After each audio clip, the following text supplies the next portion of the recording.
ओम सभी को नमस्ते। मंत्रोच्चारण। ओम सहना भवतु सहनौ भुनक्तु सह वीर्यं करवावहै तेजस्विनावधीतमस्तु मा विद्विषावहै। ओम शांति शांति शांति।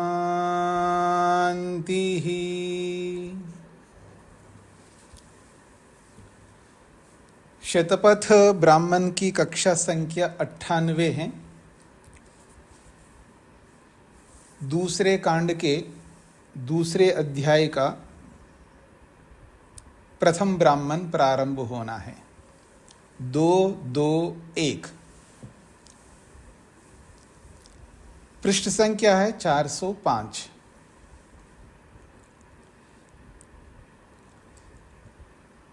इस ब्राह्मण में पूर्णाहुति को लेकर के बताया जा रहा है।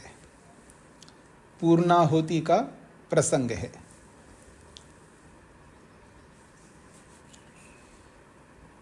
पहला खंड है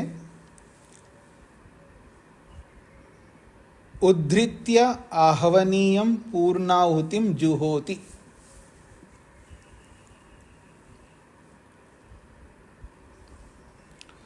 उद्धृत्य का अर्थ होता है निकाल कर। आहवनीयम आवनी अग्नि को निकाल कर पूर्णाहुति देता है। अब अग्नि को निकाल करके पूर्णाहुति देने का क्या तात्पर्य है? दो प्रक्रियाएं हैं याज्ञिक परंपरा में। ये जो तीन अग्नियां हैं, गार्हपत्य, आवनीय और दक्षिणाग्नि, तो कुछ लोग जो है तीनों अग्नियों में नित्य अग्नि स्थापित करके रखते हैं। अर्थात तीनों कुंडों में बराबर अग्नि बनी रहती है। तीनों अग्नि कुंडों में अग्नि बराबर रहती है। और एक परंपरा है, कुछ लोग गार्हपत्य में तो नित्य रखते हैं, जब जब आवश्यकता पड़ती है तब तक गार्हपत्य से अग्नि लेकर आवनीय में लाते हैं, दक्षिणाग्नि में लाते हैं।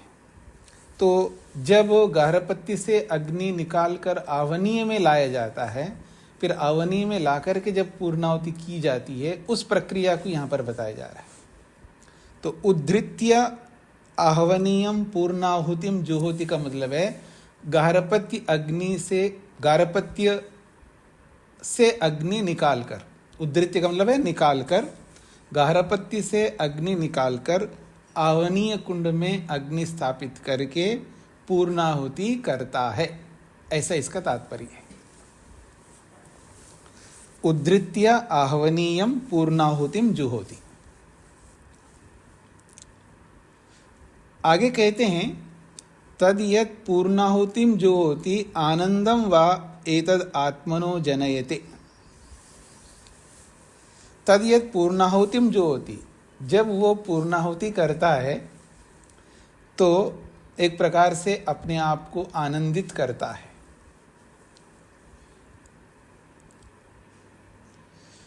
तो कहते हैं तद यत् पूर्णाहुतिम जुहोति आनंदम वा एतद आत्मनो जनयते यद अग्निम। जो अग्नि के लिए वो पूर्णाहुति प्रदान करता है, तब अपने आप को आनंदित करता, अर्थात मेरे को जो करना है, जो कृत्य, जो कर्तव्य करना है, उसको मैंने पूर्ण कर लिया, तो अपने आप को सुकून देना है, अपने आप को प्रसन्न करना है। तस्मै एतद अन्नाद्यम अपि दधाति। हाँ जी, अल्पना जी को क्या कहना है? नमस्ते स्वामी जी। स्वामी जी, मेरी पुस्तक में अन्नादम लिखा हुआ है, जुहोति अन्नादम। हाँ जी, हाँ जी, हाँ जी। जुहोति अन्नादम, हाँ ये ठीक है, मैंने अन्नाद्यम बोला है क्या? आनंदम बोला स्वामी जी। अच्छा अच्छा, हाँ ठीक बात है, ठीक बात है। तद्यत पूर्णाहुतिम जो होती अन्नादम व एतद आत्मनो जनयति। हाँ ठीक है जी, आनंद नहीं, वो गलत बोल दिया, अन्नादम व एतद आत्मनो जनयति। तो तद यद पूर्णाहुतिम जो होती, जब वो पूर्णाहुति करता है तब अन्नादम व एतद आत्मनो यद अग्निम जनयति। जब वो पूर्णाहुति करता है तो एक प्रकार से उस अग्नि को वो अन्नादम जनयति, अन्न खाने वाला बनाता है, अर्थात उस अग्नि को अन्न खाने वाला बनाता है। अर्थात जो आहुति है एक प्रकार से वो अग्नि के लिए अन्न है। तो अन्नादम व एतद आत्मनो जनयति, वो अपने आप को, उस अग्नि को अन्नादम, वो अन्न खाने वाला, अन्नादम का मतलब अन्न खाने वाला, अन्नमत्तीति अन्नादा, जो अन्न को खाने वाला अर्थात अग्नि को अन्न खाने वाला बनाता है। तस्मै एतद अन्नाद्यम अपि ददाति, इसलिए उस अग्नि के लिए वो एक प्रकार से अन्न देता है। तस्मै एतद अन्नाद्यम अपि दधाति, उस अग्नि के लिए वो अन्न प्रदान करता है, क्योंकि उस अग्नि को उत्पन्न करता है व्यक्ति, यजमान जो है अग्नि को उत्पन्न करता है। तो जब अग्नि को उत्पन्न करता है तो उत्पन्न हुए हुए अग्नि को अन्न देना ही होगा, नहीं देगा तो वो बुझ जाएगा। उसके लिए बोला जा रहा है तस्मै एतद अन्नाद्यम अपि ददाति, उस अग्नि के लिए वो अन्न प्रदान करता रहता है, आहुति के रूप में अन्न प्रदान करता रहता है। उसके लिए एक उदाहरण भी दे करके समझा रहे हैं। यथा, जैसे कि कुमाराय व जाताय वत्साय व स्तनम अपि दद्यात्, स्तनम अपि दद्यात्।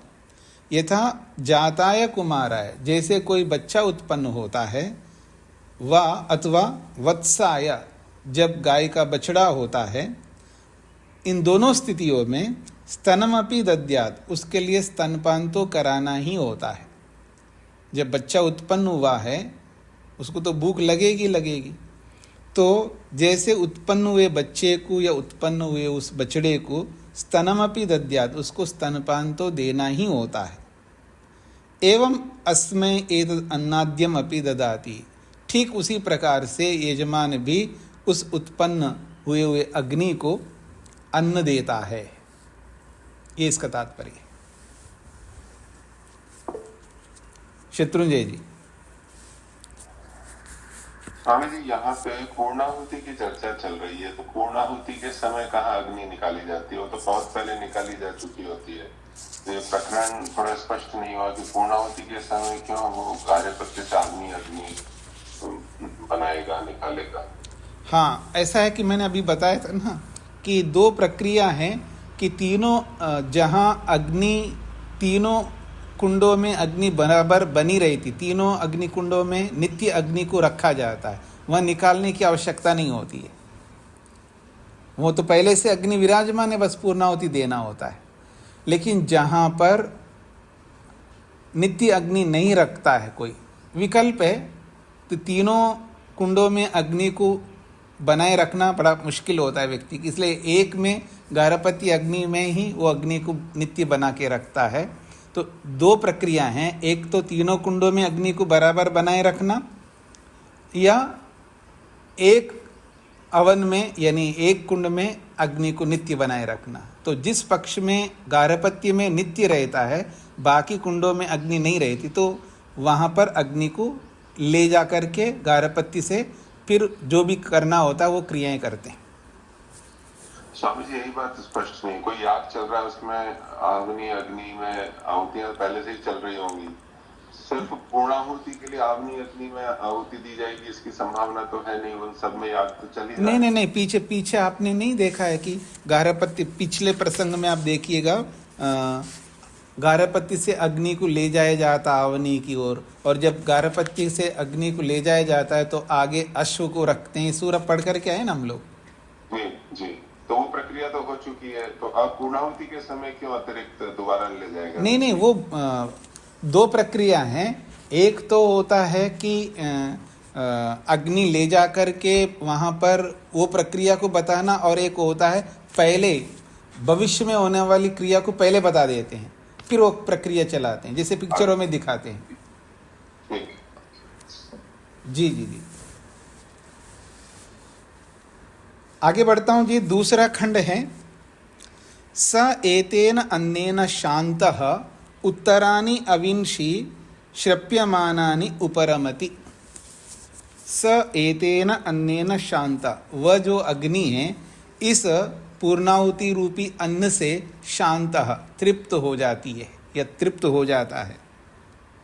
और उत्तरानि अविंशी श्रप्यमानानि उपरमति, और बाकी उत्तर हवियों को बनाने के लिए वो जो उत्तर हविंशी का मतलब है पूर्णाहुति के बाद में जो हवि बनाया जाता है, ऋत्विकों के लिए बनाया जाता है, या और कोई विशेष आहुतियाँ देनी होती है, उनके लिए जो हवि बनाया जाता है, उसके लिए वो उपरमति प्रतीक्षा कर रहा होता है।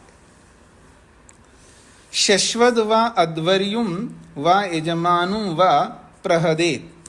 प्रदहेत तो ही अस्य नेदिष्टम चरतः। यदि पूर्णाहुति न करे तो उसके लिए बोला जा रहा है शश्वद। शश्वद का मतलब होता है निश्चित रूप से, शश्वद ह व निश्चित रूप से अध्वर्यु व यजमानु, इन दोनों को प्रदहेत, उनको जला डालेगी अग्नि यदि पूर्णाहुति ना दे तो। क्यों? क्योंकि तौ ही अस्य नेदिष्टम चरता, क्योंकि उस आवनी के आसपास, जो आवनी के पास से आने जाने की जो क्रिया है अध्वर्यु या यजमान दोनों करते हैं, और उसके पास से जब वो लोग आते जाते हैं तो उनको वो जला सकती है अग्नि, या जला सकता है। ये अर्थवाद के रूप में बताया जा रहा है, यानी अपने कर्तव्य को पूर्ण रूप से करना चाहिए, व्यक्ति को कर्तव्य को छोड़ना नहीं चाहिए। तो कहते हैं शश्वद व अध्वर्यु व यजमानु व प्रदहेत, यदि वो पूर्णाहुति न करें तो अध्वर्यु या यजमान को जला देगा अग्नि। क्यों जलाएगा अध्वर्यु को, यजमान को? तो ही अस्य नेदिष्टम चरता, क्योंकि उस अग्निकुंड के पास में ही वो विचरण करते हैं, आने जाने की क्रिया करते हैं, वहीं से आने जाने की क्रिया करते हैं, तो उनको जला देगा। ये एक प्रकार से अर्थवाद है। इतना ऐसा कोई जलाएगा नहीं अग्नि, और ऐसा कोई इतना प्रचंड रूप से रहेगा, यदि पूर्णाहुति नहीं देंगे तो जला देगा और देंगे तो नहीं जलाएगा। पर एक अर्थवाद के रूप में कहा जा रहा है। अर्थवाद का मतलब है उसके कर्तव्य को बताना होता है। कहते हैं यद अस्मिन एताम आहुतिम न जुयात, यदि उस आवनी अग्नि में पूर्णाहुति ना करे तो निश्चित रूप से अध्वर्यु यजमान को जला देगा। तस्माद व एताम आहुतम जो होती, इसलिए उस पूर्णाहुति को वहां पर किया जाता है।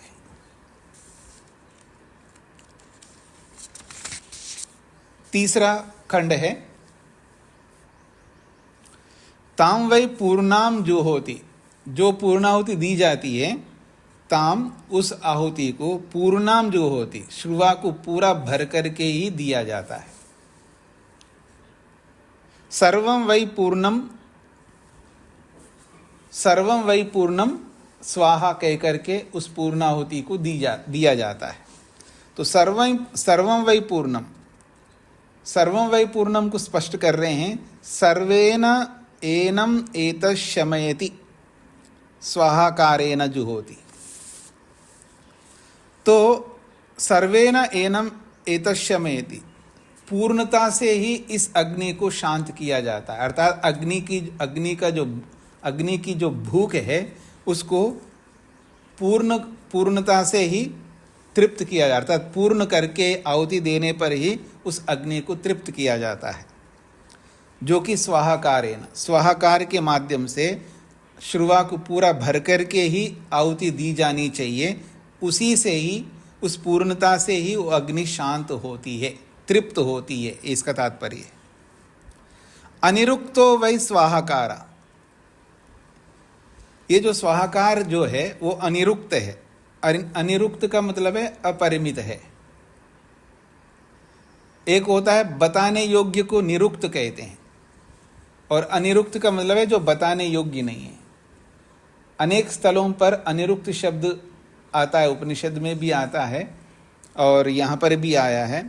तो निरुक्त का अर्थ होता है जिसको बताया जा सकता है। जैसे ईश्वर के बारे में कहा जाता है वो अनिरुक्त है, जिसको पूरा पूरा नहीं बताया जा सकता। तो ऐसे ही यहाँ पर कहा जा रहा है स्वाहाकार जो है ये अनिरुक्त है, अर्थात ये इतना व्यापक है। पूर्ण जो है वो अपरिमित है। पूर्णत्व में जो है जो उसकी सीमा नहीं बताया जाता है, पूर्णता में सीमा नहीं होती है, इसलिए उसके लिए कहा जा रहा है अनिरुक्तो वै स्वाहाकारा।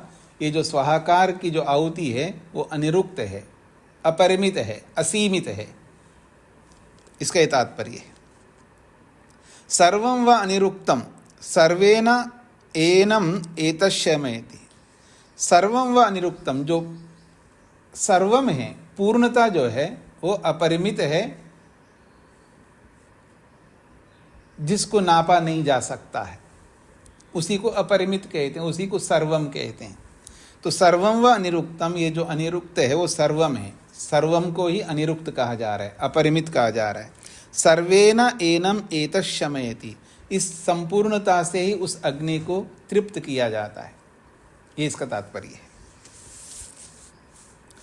चौथा खंड है याम वै प्रजापति प्रथमाम आहुतिम जुहोत अजुहोत। याम वै प्रजापति प्रथमाम आहुतिम अजुहोत। याम प्रथमाम आहुतिम, जिस प्रथम आहुति को प्रजापति ने अजुहोत दिया, जिस प्रथम आहुति को प्रजापति ने दिया है। स्वाहा इति वै ताम अजुहोत, उसको स्वाहा बोल करके ही आहुति दिया है उन्होंने। जिस प्रथम आहुति को प्रजापति ने दिया है वो स्वाहाकार के साथ ही दिया है।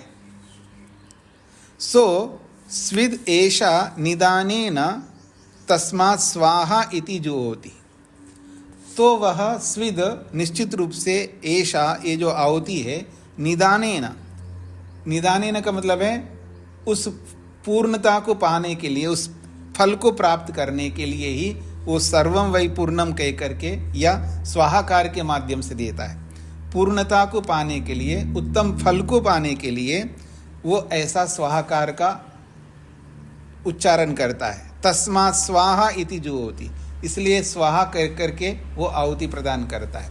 अर्थात जिस कामना को, जिस फल को चाह करके वो स्वाहा बोलता हुआ आहुति देता है, वो स्वाहा इसलिए बोलता है ताकि वो उस फल को प्राप्त कर सके।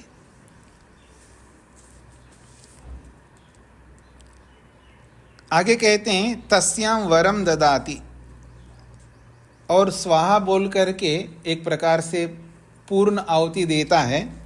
तो तस्याम वरम ददाति, उस स्वाहाकार की आहुति पूर्ण होने पर वरम ददाति, वो वर देता है। पीछे आपने पढ़ा था वर का मतलब दक्षिणा, वो दक्षिणा प्रदान करता है। सर्वम वै वरा, एक प्रकार से ये जो सर्वम जो हो रहा है एक प्रकार से वर है, अर्थात ये दक्षिणा है। क्योंकि सर्वम वै पूर्णम करने के बाद फिर अंत में बचता यही है कि दक्षिणा ही बचती है। तो सर्वम वै वरा, ये सर्वम जो है एक प्रकार से दक्षिणा है। सर्वेन एनम एतश्यमयति, इस पूर्णता से ही उस अग्नि को तृप्त करता है और उस ऋत्विक को भी तृप्त करता है, ये इसका तात्पर्य है। आगे बढ़ता हूं जी मैं। 5वां खंड है तद आहु। इस संबंध में कुछ लोग कहते हैं, शत्रुंजय जी। स्वामी जी, दक्षिणा अग्नि को ही दी जाती है? दक्षिणा तो पुरोहित को, अन्य ऋत्विजों को दी जाती है। ऋत्विकों को दी जाती है। अग्नि तो के स्वाहा स्वाहा कहने से आहुति दी, वो तो अग्नि में जा रही है। तो ये कुछ स्पष्ट नहीं हुआ। नहीं, स्वाहा के माध्यम से तो अग्नि को दिया जाया है, तो ये जो सर्वम है वो एक प्रकार से वर है, क्योंकि सर्वम वैपूर्णम के बाद में तो अब कोई आहुति बचती नहीं है, तो एक प्रकार से वो वर का द्योतक है, वर का प्रतिनिधि है वो सर्वम। उसके बाद दक्षिणा का प्रसंग आएगा, ये इसका तात्पर्य। जी। तद आहु, इस संबंध में कुछ याज्ञिक लोग कहते हैं, एताम एव आहुतिम हुत्वा अथ उत्तरानि अविंशी नाद्रियेता। एताम आहुतिम हुत्वा, इस सर्वम वैपूर्णम रूपी आहुति को हुत्वा दे करके, अथ उत्तरानि अविंशी नाद्रियेता, उसके बाद उसके पीछे और कोई आहुति न दिया जाए, क्योंकि सर्वम वैपूर्णम के बाद फिर क्या और देना होता है। इसलिए कह रहे हैं अथ उत्तरानि अविंशी न आद्रियेता, बाद में हवि देने के विषय में आदर नहीं करना चाहिए, अर्थात बाद में आहुतियां ना दे, वहीं उसके बाद पूरा हो जाता है, इसका तात्पर्य। एतया एव तम कामम आपनोति, याम एतया एव तम कामम आपनोति यम अभिकामम उत्तरानि अविंशी निर्वपति। कहते हैं एतया एव तम कामम आपनोति, इसी पूर्णाहुति से ही उस कामना को प्राप्त कर लेता है जिस कामना को लेकर के वो आहुतियां दे रहा था। एतया एव तम कामम आपनोति, इसी पूर्णाहुति के द्वारा ही उस कामना को, उस इच्छा को पूर्ण करता है। यम, जिस कामना को, यम अभिकामम उत्तरानि अविंशी निर्वपति, यदि बाद में कुछ अलग अलग आहुतियां देने लगता है वो आहुतियां क्यों देता है? जैसे आजकल लोग करते हैं ना, अग्निहोत्र करते हैं, जो दैनिक अग्निहोत्र करते हैं, जो दैनिक अग्निहोत्र में जितने भी मंत्र हैं उनके माध्यम से तो करते ही करते हैं, उसके बाद ये मंत्र वो मंत्र, पता नहीं किस किस मंत्र से आहुतियाँ देते रहते, उनको ऐसा लगता है हम इतनी आहुतियाँ अधिक देंगे तो और अधिक फल प्राप्त होगा। तो यहाँ पर याज्ञवल्क्य कह रहे हैं ये जो सर्वम वैपूर्णम आहुति दे रहे हैं, इसी आहुति से जो उसकी कामना थी वो सब कुछ उसी आहुति से प्राप्त कर लेता है। जो उसके बाद में जो और आहुतियाँ दे करके जिन फलों को प्राप्त करना चाहता है वो सारे फल उसी सर्वम वैपूर्णम से ही प्राप्त होता है, ऐसा कहना चाह रहे हैं।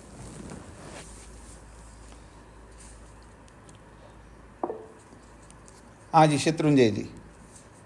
स्वामी जी, जो अतिरिक्त आहुतियां देते हैं लोग, विधि के हिसाब से तो ठीक नहीं है, लेकिन वो पूर्णाहुति से पहले ही देते हैं, तो ये वाला नियम उसमें नहीं लगेगा संभवतः। हाँ, नहीं, वो मैं केवल उदाहरण के रूप में बोला है, वो सर्वम वैपूर्णम से पहले ही देते हैं। त्र्यंबकम यजामहे और पता नहीं बहुत सारे मंत्र, ओम स्तुतामया वरदा वेदमाता, ऐसे अलग अलग लोग अलग अलग जो भी मंत्र हैं, क्योंकि पंडित लोगों ने ये प्रथा चलाई रखी है, उनको ऐसा लगता है ज़्यादा मंत्र बोलेंगे, ज़्यादा कुछ अतिरिक्त कुछ करेंगे तो वो स्पेशल हो जाएगा उनके लिए, मैं कुछ स्पेशल कराना चाहता हूँ, ऐसा मान करके वो लोग करते रहते, वो सर्वम वैपूर्णम से पहले ही करवाते हैं। जी जी, मधु जी। जी स्वामी जी नमस्ते। स्वामी जी, महर्षि दयानंद ने भी तो कहा है कि गायत्री मंत्र से जितनी चाहे उतनी आहुति दे सकते हैं। हाँ, गायत्री मंत्र से दे सकते हैं, पर नहीं, गायत्री मंत्र से दे। इधर सुन लीजिए, पहले उन्होंने लिखा है अगर अधिक आहुति देना हो तो गायत्री मंत्र से दो, उतना तक ठीक है, पर केवल गायत्री मंत्र से थोड़ा देते हैं लोग, पता नहीं कौन कौन से मंत्र लाते हैं, और कुछ लोग तो वेद रखते साथ, और फिर मुख्य प्रक्रिया हो गई, फिर वेद के बहुत सारे मंत्र पढ़ करके आहुतियाँ देते रहते। जहाँ जी हमने पूरा वेद का, हमने वेद की आहुतियाँ दे दी है जी। कुछ कालांतर में वेद समाप्त होता है, सारे वेद मंत्रों से आहुतियाँ देते हैं, क्यों? उनको ज़्यादा फल चाहिए। ज़्यादा फल का मतलब ज़्यादा हमने कर्म किया तो ज़्यादा फल मिलेगा, ऐसा मान करके तो देते हैं, पर वो विधान में तो है नहीं ऐसा करने का। तो विधान के अनुसार अगर कोई गायत्री मंत्र से, आपके पास समय है तो आप गायत्री मंत्र से जितना देना दे, तो वो विधान में लिखा है उन्होंने। उन्होंने सोचा होगा कि अगर ऐसा कुछ लोग कर भी सकते, कुछ भी मंत्र बोल सकते, उसके लिए उन्होंने रोक लगा दी है, आपको अगर ज़्यादा आहुतियाँ देना हो तो गायत्री मंत्र से दे दो, और एक जगह लिखा है विश्वानी देव मंत्र से दे दो। तो दोनों में से कोई एक कर सकते, एक जगह गायत्री मंत्र लिखा है, एक जगह विश्वानी देव लिखा, तो जितना लिखा उतना दे दो जी। आगे बढ़ता हूं जी। स वा अग्नये पवमानाय निर्वपति, स वा अग्नये पवमानाय निर्वपति, वह पवमान अग्नि के लिए निर्वपति आहुति प्रदान करता है। प्राणो वै पवमानः, ये जो पवमान है वो एक प्रकार से प्राण स्वरूप है, प्राण स्वरूप है ये पवमान। प्राणम एव अस्मिन् एतद् दधाति, एक प्रकार से पवमान आहुति देता हुआ उस अग्नि में वो प्राण को ही स्थापित करता है।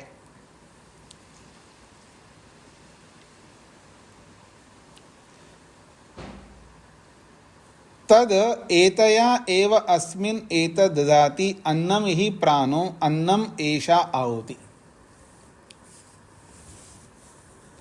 तो कहते हैं तद एतया एव अस्मिन् तद दधाति, इस आहुति पवमान आहुति के द्वारा अस्मिन् तद ददाति, इस पवमान आहुति के द्वारा एक प्रकार से उस प्राण को उस अग्नि में स्थापित करता है।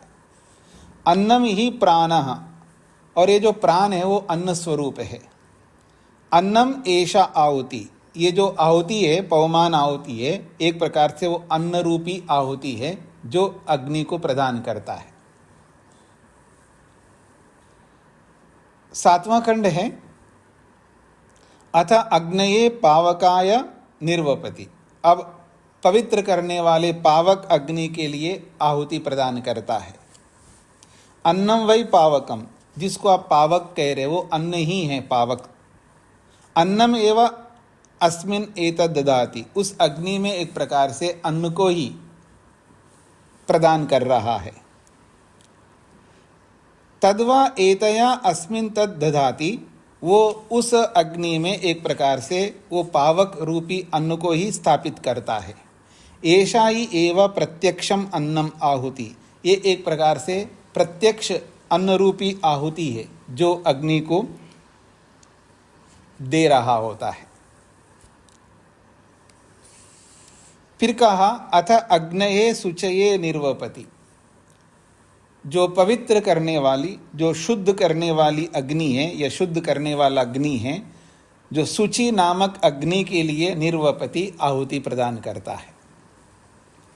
वीर्यम वै शुचि, ये जो शुचि है एक प्रकार से वीर्य स्वरूप है। यद्वा अस्य एतद उज्ज्वलति, एक प्रकार से इस अग्नि के लिए वो उज्ज्वला स्वरूप है, इस आहुति को देते ही वो प्रज्वलित हो जाता है अग्नि। अस्य एतद उज्ज्वलति, उसके लिए उज्ज्वला है। एतद अस्य वीर्यम शुचि, और इस अग्नि के लिए ये वीर्य स्वरूप शुचि है। वीर्यम एव अस्मिन् एतद् ददाति, उस अग्नि में एक प्रकार से वीर्य को ही, सामर्थ्य को ही स्थापित करता है। तद एतया एव अस्मिन् तद् ददाति, वो इसी आहुति रूपी शुचि को ही वहाँ उस अग्नि में स्थापित करता है, धारण कराता है।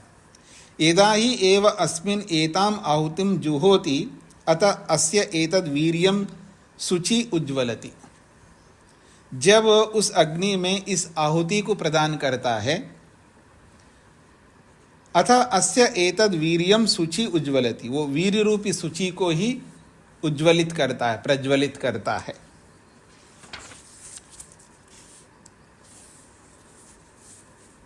अगला खंड है 9वां।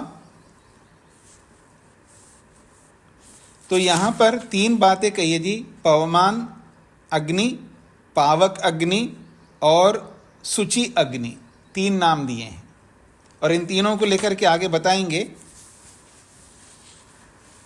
9वां खंड है तस्माद आहो, इसलिए कुछ याज्ञिक लोग कहते हैं एताम एव आहुतिम हुत्वा अथ उत्तरानि अविंशी नाद्रियेता।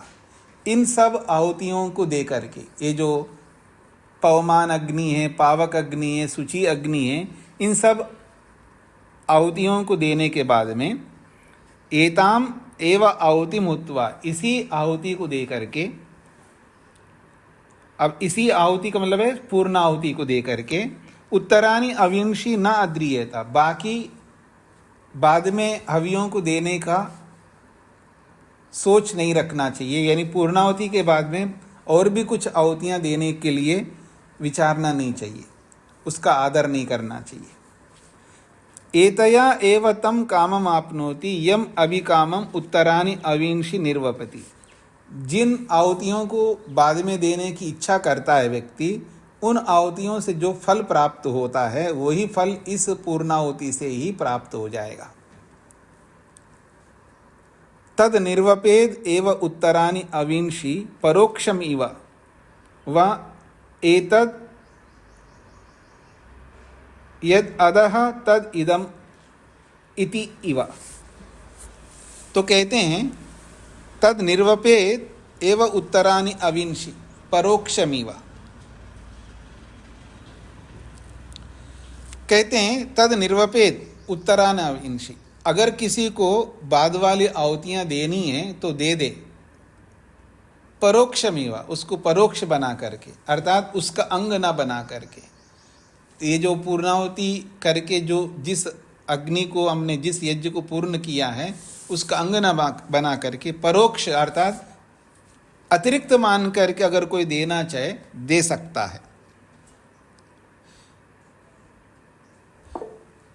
हाँ जी, शत्रुंजय जी। स्वामी जी, इसमें अग्निहोत्री के बाद जो बलिवैष्णुदेव यज्ञ अलग से किया जाता है, अंग रूप में नहीं, अलग से, उसको इसमें गिना जा सकता है, स्वीकार्य है, या उसके लिए अलग अग्नि की स्थापना आवश्यक है? वैसे तो नियम के हिसाब से तो उसके लिए बलिवैष्णुदेव तो जो भोजन जहाँ बनाया जाता है वहीं पर दिया जाता है। अब आजकल का जैसा जीवन हो गया तो वो उस प्रक्रिया से वो चूल्हे के जो गैस के चूल्हे होते उसके ऊपर तो दे नहीं सकते, इसलिए वो लोग ना करने की अपेक्षा इसमें देते हैं। तो अगर इसमें देते हैं तो कोई गलत नहीं है देश काल परिस्थिति के अनुसार, पर वो अलग बलिवैष्णुदेव यज्ञ माना जाएगा, अलग ही माना जाएगा।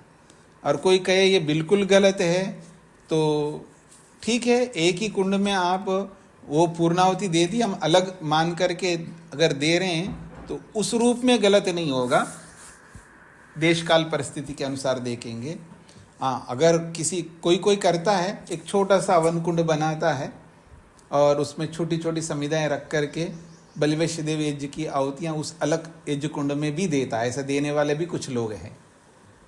और कुछ लोग क्या करते हैं, जो चूल्हा है गैस का उसी के ऊपर कुछ ऐसा एक अलग से लोहे का कुछ रखते हैं, फिर उसमें कुछ आहुतियाँ देते हैं।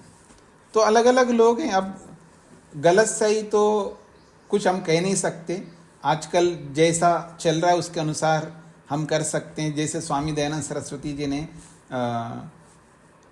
श्रोत मतलब गृह सूत्रों से थोड़ा सा हट करके एक संक्षेप से जो बनाया है वो भी हट करके ही बनाया। जैसे ये जो बृहद यज्ञ के नाम से जो करते हैं रविवार को आर्य समाजों में, संस्कार विधि में भी लिखा हुआ है, तो ये एक प्रकार से वो हट करके ये देश काल परिस्थिति को ध्यान में रख करके, तो आज की जैसी परिस्थिति चल रही है उसके हिसाब से अगर उसी अग्निकुंड में, अग्निहोत्र वाले अग्निकुंड में अगर बलिवैष्णुदेव यज्ञ करता है बाद में तो कर सकते हैं, उसमें कोई बात नहीं है। अगर कोई अलग करना चाहे तो अलग कर सकते हैं, व्यक्ति के ऊपर निर्भर करता है, व्यवस्थाओं के ऊपर निर्भर करता है जी। तो इससे ये बात, इन सब मिला के ये बात स्पष्ट हुई कि जो पूर्णाहुति के बाद भी जो थोड़ा थोड़ा घी डालते रहते हैं अग्नि को जलाए रखने के लिए, तो वो नहीं करना चाहिए। और अतिरिक्त बलिवैष्णुदेव जी यज्ञ के रूप में अगला यज्ञ उसी अग्नि में करें तो आपत्तिजनक नहीं है, वो किया जा सकता है। हाँ, किया जा सकता है जी जी। तो कहते हैं परोक्षम इव वा एतद यद अधः तद इदम इति इव। इसका अर्थ ये है,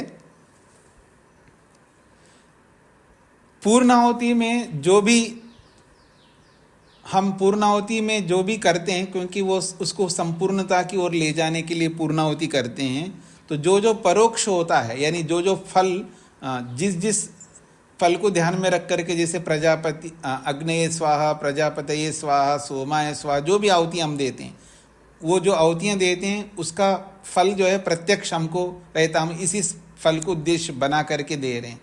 और जो भी बचा कुछ है, जो भी होता है वो परोक्ष सा होता है, यानी सब स्पष्ट नहीं होता है।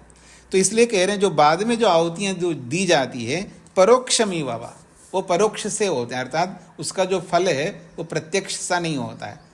मतलब सबके लिए हम कर रहे हैं, बहुत सारी मनोकामनाएं होती हैं, उसको ध्यान में रख करके परोक्षमिव वा एतद, ये परोक्ष सा है, यद अदह तदिदम इति इव, ये परोक्ष सा है ऐसा मान करके उसको वो प्रकट करता है।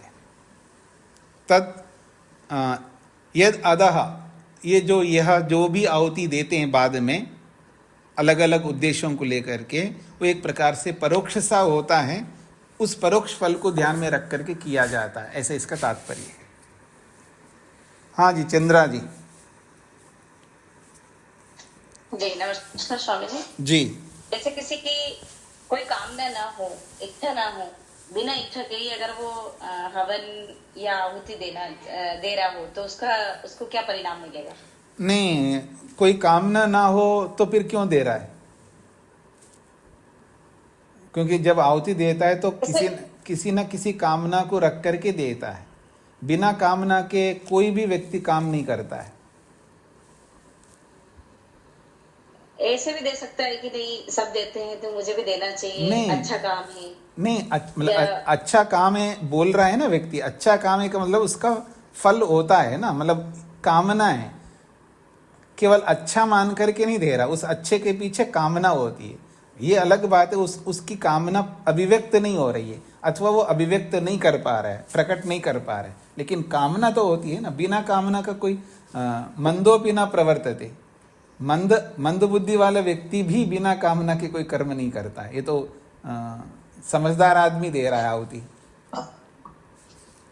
जैसे कि हमारे अंदर कुछ कामना है जी, मतलब हमारी कुछ इच्छा है और हम हवि दे रहे हैं या कुछ भी है, तो उसको पहले पूछा जाता है क्या कि नहीं आप किस उद्देश्य से ये कर रहे हैं? जैसे जो करवा रहे हैं हवि, हमें दिलवा रहे हैं, जो पंडित लोग रहते हैं वो जो हवि दिलवा रहे हैं, तो वो कुछ पूछते हैं क्या? जैसे अभी क्या है, पंडित लोग जो भी पूजा करवाते हैं तो वो संकल्प लेते दिलवाते हैं, तो इस टाइप का कुछ रहता है क्या इसमें भी? नहीं, वेद में भी ऐसा नहीं, ऐसा है कि हर अग्निहोत्र के पीछे कामना होती। कोई पुत्रेष्टि की कामना से करता है, कोई वर्षेष्टि की कामना से करता है, कोई अलग अलग कामनाओं को लेकर के। तो पंडित लोगों को भी पता रहता है, यजमानों को भी पता रहता है, वो बताने की आवश्यकता नहीं होती। लेकिन कहीं कहीं बताते भी है यजमान लोग कि मैं इस कामना से कर रहा हूँ, इस कामना से कर रहा हूँ, वो बताना ही होता है।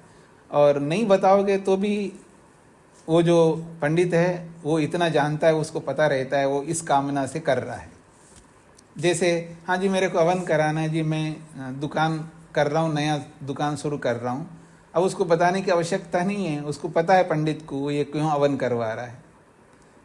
कोई गृह प्रवेश के लिए हवन करवा रहा है, कोई नौकरी मिल गई इसलिए हवन करवा रहा है। तो कामनाएं तो सब जगह है ही ना, बिना कामना के कोई कार्य नहीं करता है। वो बताए ना बताए पता लगता है।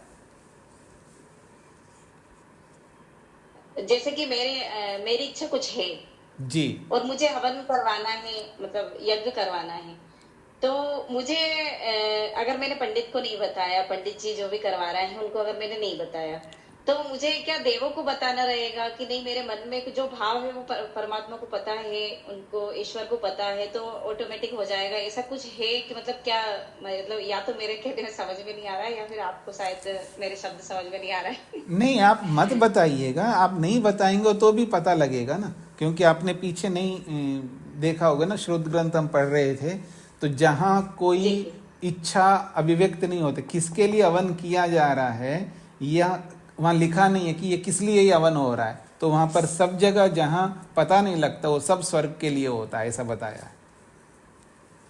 जी ठीक। जी हाँ जी, मैं आगे बढ़ रहा हूँ जी। 11वां खंड है। अथ यद अग्नये पावकाय निर्वपति अन्नं वै पावकं तद जाता एव अस्मिन् एतद अन्नम दधाति। छोटा सा खंड है।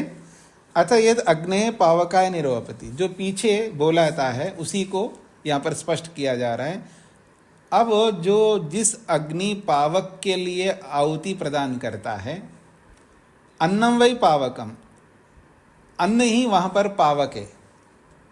तद जातः, वो पावक रूपी अग्नि उत्पन्न होकर के, या वो अन्न जो है, अस्मिन एतद अन्नम ददाति, उस उत्पन्न हुए उस अग्नि के लिए ये अन्न रूपी आहुति प्रदान करता है। सानंद जी, सदानंद जी। स्वामी जी नमस्ते जी। ये 10वीं कंडिका रह गई है। अच्छा 10वीं रह गई क्या? हाँ अच्छा, ठीक है। 10वीं खंडिका है सा यद अग्नये पवमानाय निर्वपति। ठीक है, पहले पवमान अग्नि है, तो यद अग्नये पवमानाय निर्वपति, जो पवमान अग्नि के लिए आहुति देता है। निर्वपति का मतलब है आहुति देना। प्राणो वै पवमान, ये जो प्राण ही, ये जो पवमान है वो वास्तव में प्राण ही है, प्राण को ही पवमान कहा गया है। यदा वै जायते, जब ये पवमान अग्नि उत्पन्न होता है, अतः प्राण, एक प्रकार से प्राण उत्पन्न हो रहा है। अतः यावत न जायते, जब तक वो उत्पन्न नहीं होता है, मातु वा एव तावत प्राणम अनुप्राणीता। तो कहा जा रहा है प्राणो वै पवमान, ये जो पवमान है ये वास्तव में प्राण स्वरूप है।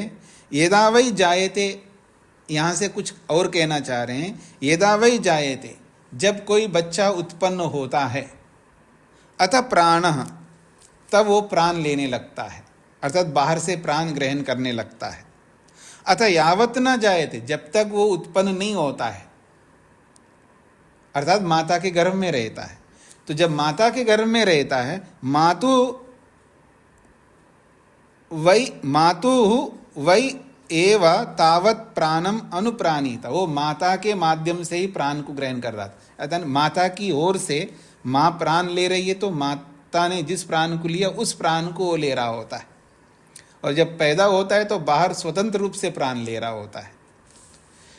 यथावा तद जाता एव अस्मिन एतत् प्राणम ददाति, जैसे कि वो तद जाता, वो व्यक्ति उत्पन्न होते ही अस्मिन तत् प्राणम ददाति, उस उत्पन्न हुए बालक में प्राण धारित होता है। जैसे उत्पन्न होते ही उस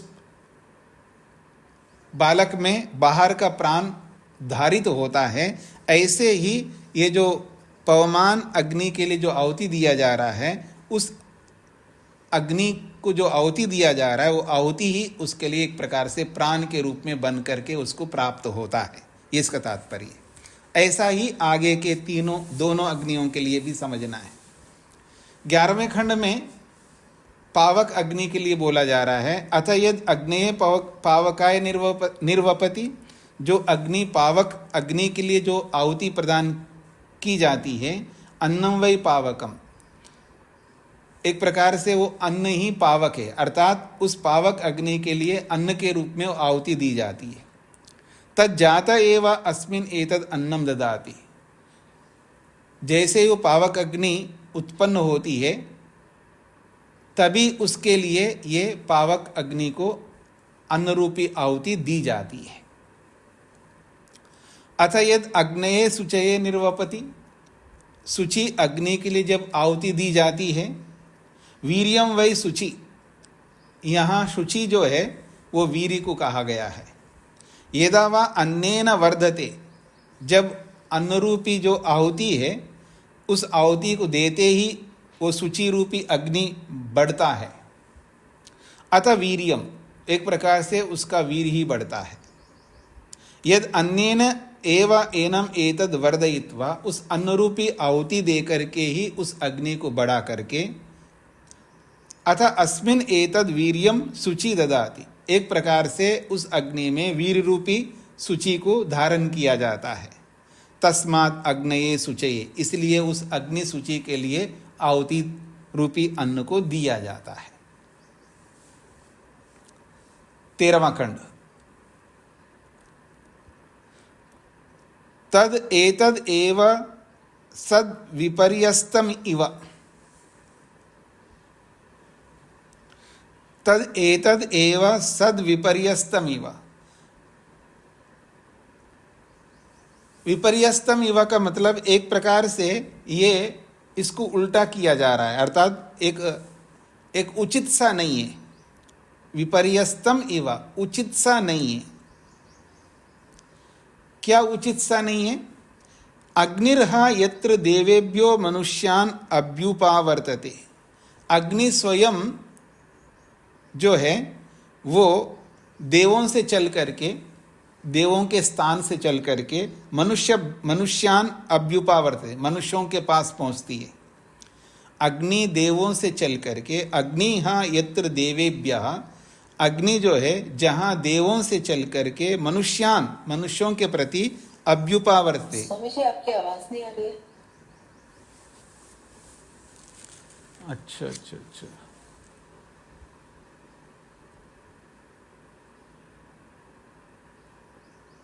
हाँ कोई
ओम जी, अब आ रही आवाज? जी अब आ रही। वो अपने आप यहाँ बंद हो गया था माइक, पता नहीं। हाँ जी, कहाँ से आपको सुनाई नहीं दे रहा था? कौन सा खंड से? 12वां। 12वें से दोबारा देख लेते हैं। जी उससे 13। अथा यद अग्नये सुचये निर्वपति, जब सुचि अग्नि के लिए आहुति दी जाती है। स्वामी जी 12वां हो गया था, 13वां प्रारंभ किया था, तब से हमें नहीं आ रही कि अच्छा। अनुचित है। आपने प्रश्न किया था क्या अनुचित है, उसके बाद से आवाज नहीं आई। जी जी जी, तो 13वां खंड है, तद तद एतद एव सद विपर्यस्तमिव। वह यह जो है वो विपर्यस्तम मतलब विपरीत सा है, अर्थात अनुचित सा है। क्या अनुचित सा है, उसके लिए आगे बताया जा रहा है। अग्निर्हा यत्र देवेभ्यो मनुष्यान अभ्युपावर्तते। अग्नि जो है स्वयं देवों से चलकर मनुष्यों के पास पहुंचती है।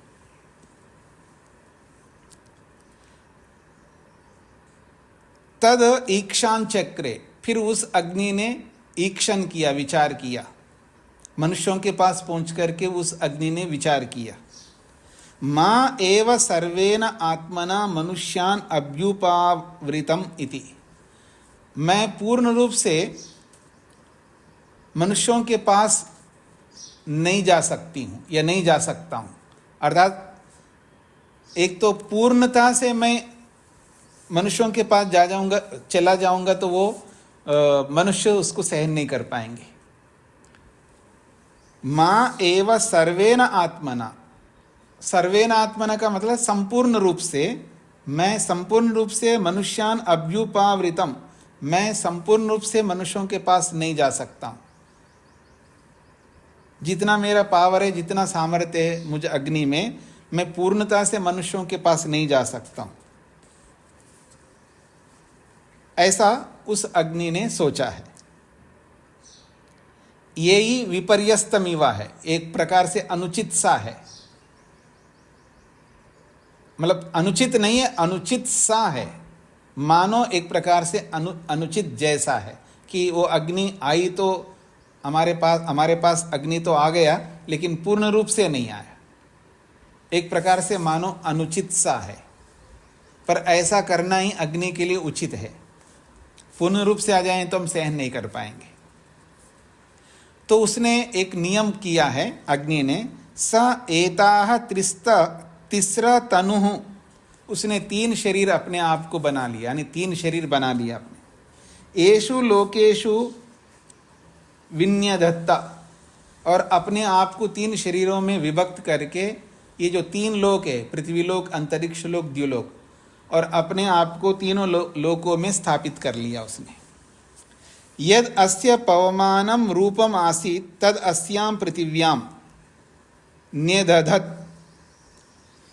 जो इस अग्नि का पवमान रूपी जो शरीर है, जो पवमान रूपी उसका जो शरीर था, उस पवमान रूपी शरीर को अस्याम पृथिव्याम न्यधत्ता, इस पृथ्वी लोक में अपने आप को स्थापित किया। यद पावकम तद अंतरिक्षे, और जो उसका पावक स्वरूप था अग्नि का, उसको अंतरिक्ष में स्थापित किया।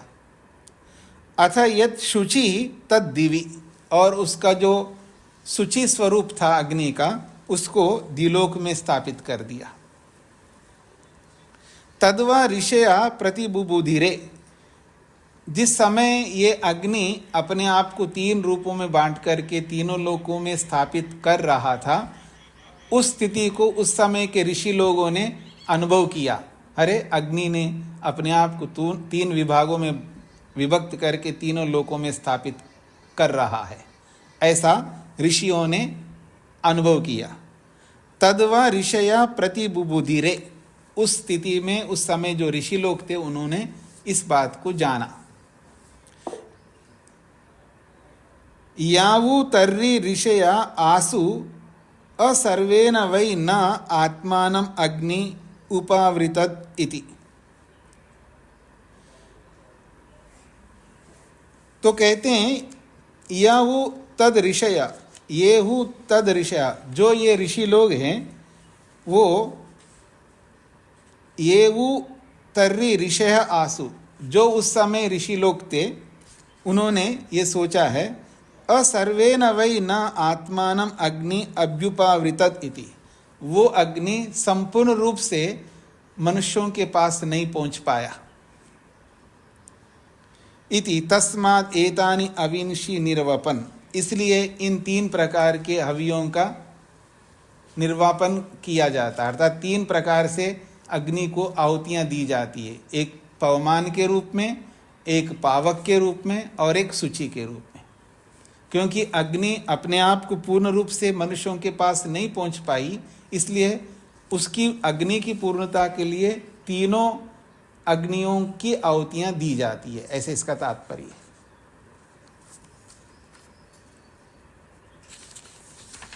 हाँ जी, चंद्रा जी को क्या पूछना है? जी स्वामी जी, ये अग्नि के 3 रूप जो आपने बताए वो उसके बारे में मतलब मैं नहीं लिख पाई थी, एक का लिख पाई थी, तो उसके बारे में बताना है। नहीं, उसमें कोई विशेष नहीं है। एक का नाम है पावक अग्नि, एक का नाम पवमान अग्नि, एक पावक अग्नि और तीसरा जो है सूची अग्नि। उनका नाम है, अग्नियों के नाम है ये। पृथ्वी में रहने वाले अग्नि को पवमान कहते हैं, अंतरिक्ष में रहने वाले अग्नि को पावक कहते हैं, द्युलोक में रहने वाले अग्नि को सूची कहते हैं। बस ये नाम है अग्नि। ठीक है। अब इन तीनों के लिए जो आहुति दिया जाता है उसी को दोबारा यहाँ पर स्पष्ट किया जा रहा है। स यद अग्नेये पवमानाय निर्वपति, 15वां खंड। स यद अग्नेये पवमानाय निर्वपति, जो अग्नि रूपी पवमान के लिए आहुति दिया जाता है। यदि एव अस्याम पृथिव्याम रूपम, ये इस पृथ्वी में रहने वाला जो अग्नि है उसी का ये स्वरूप है जो पवमान अग्नि के लिए आहुति दिया जाता है।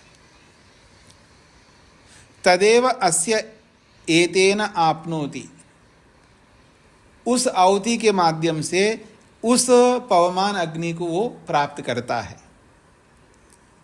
यथा यद अग्नये पावकाय निर्वपति, जिस पावक अग्नि के लिए आहुति दिया जाता है। यद एव अस्य अंतरिक्षे रूपम, और ये अंतरिक्ष में रहने वाले अग्नि का स्वरूप है वो पावक। तदेव अस्य एतेन आपनोति, उस आहुति के माध्यम से एक प्रकार से उस अंतरिक्ष में स्थित अग्नि को वो प्राप्त करता है। अतः यद अग्नये शुचये निर्वपति, जो शुचि अग्नि के लिए आहुति दिया जाता है। यदेव अस्य दिवि रूपम, वो दिवि द्युलोक का स्वरूप है। तदेव अस्य एतेन आपनोति, उस आहुति के माध्यम से द्युलोक में स्थित अग्नि को वो प्राप्त करता है। एवं उ कृत्स्नम एव अग्निम अनप एवं उ कृत्स्नम एव अग्निम अनपनिहितम आदत्ते, तस्माद् उ निर्वपेद एव उत्तरानि अविंशी। तो कहते हैं एवं इस प्रकार से वो तीनों अग्नियों को आहुति देता हुआ कृत्स्नम एव अग्निम, संपूर्ण अग्नि को, अनपनिहितम आदत्ते,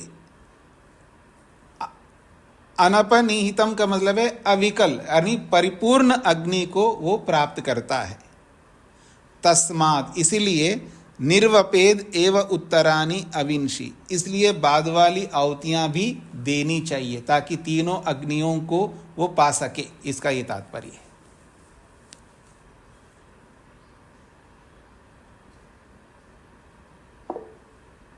हाँ जी, शत्रुंजय जी। स्वामी जी, इससे क्या समझे कि जिस अग्नि में हम आहुति देते हैं वो पवमान है और वो अन्य दो का प्रतीक है, कि जिस अग्नि में हम आहुति देते हैं वो तीनों का ही प्रतीक है? हाँ जी, तीनों का ही प्रतीक है। एक अग्नि में दे रहे हैं वो अलग अग्नि है, भातिक अग्नि है, और तीनों अग्नियों का प्रतीक रूप है। हाँ जी, हाँ जी, तीनों अग्नियों का वो प्रतिनिधि मान करके उसी एक अग्नि में, धरती पर स्थित अग्नि में ही तीनों अग्नियों के लिए आहुति दी जाती है। जी, तो आज इतना ही रखते हैं जी।